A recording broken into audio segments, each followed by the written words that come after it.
Good morning students, I welcome you all for today's online economics class, and today we will start the new part of our syllabus or economics of class 12, that is part B, Indian economic development. And today we will start the first topic of the part B, that is Indian economy on the eve of independence. Means what are the conditions which are prevailing before 1947 in Indian economy. First, a few questions are coming there. Why we are saying, or before 1947, what was the condition of India's agriculture sector, India's industrial sector, India's foreign trade, demographic profile, is it, or economic and social infrastructure. These are different components which we will discuss in this chapter. But few questions are coming before starting of this chapter, this topic. They are like as, was the Indian economy stagnant? Was Indian economy vibrant? Was Indian economy developing? Or was Indian economy as backward? Is it?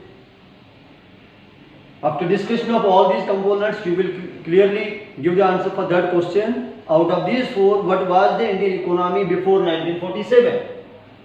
And first we will start with the agriculture sector on the eve of independence. That means before 1947, what was the conditions of agriculture sector? Then we will discuss industrial sector and so on. We will discuss there about 6 components.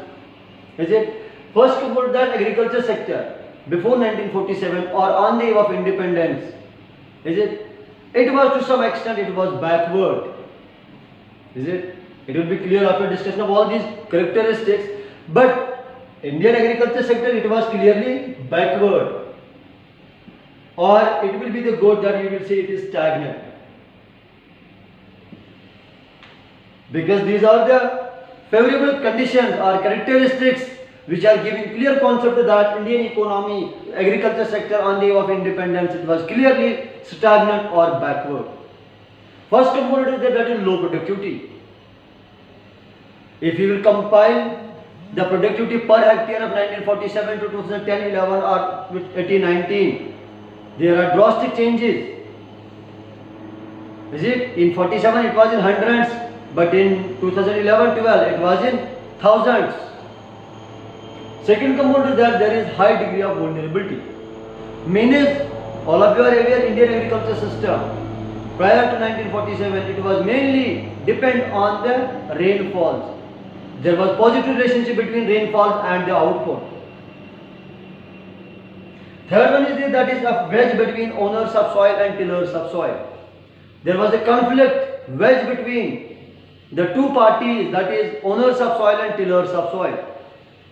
Never they are satisfied with each other. Never they are happy. Because owners of soil are always treating tillers of soil as laborers. Because they are providing them only, they are taking only the share of output, not providing them the share of cost. This was the main cause or conflict, reason behind the conflict among the owners of soil and tillers of soil. Another way is that is uneconomic and fragmented land holdings. It is also important and it is very clear that before 1947 in Indian economy, the land holdings or the farmlands, they are scattered, they are very small. This was another way why this agriculture sector before 1947 it was backward and stagnant. Now another way is that is industrial sector on the eve of independence. Is it? But before this I will share with you there are 2 reasons why this agriculture sector has converted backward by or stagnant by Britishers. Is it? First reason behind that is the revenue system, land revenue system. That was not good. Zamindari system you can call that.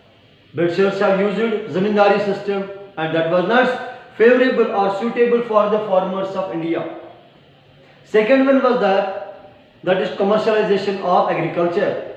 Britishers have forced Indian farmers for the cultivation of indigo and avoid them not to cultivate rice, wheat or something else.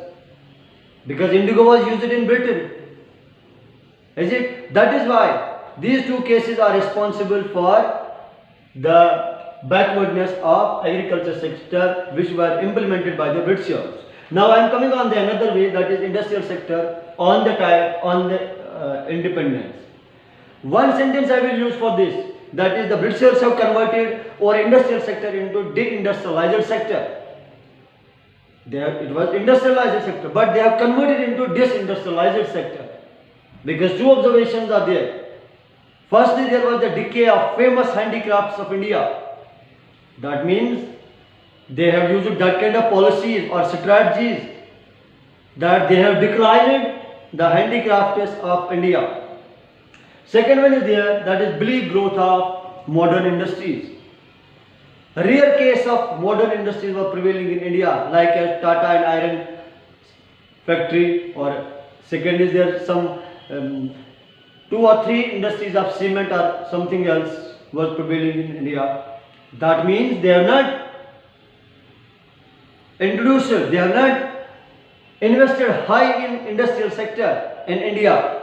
They have used it, or they have invested high in those sectors where they have get it good for ourselves, like as in railways, in communication, in ports, because they are trading from Britain and goods which they are importing from their country, they are selling in India. That is why they have made advancements or developments in those sectors or those parts where they have get good gains. Means these are the two important observations which led Indian industrial sector into deindustrialized sector before 1947. Okay, thank you.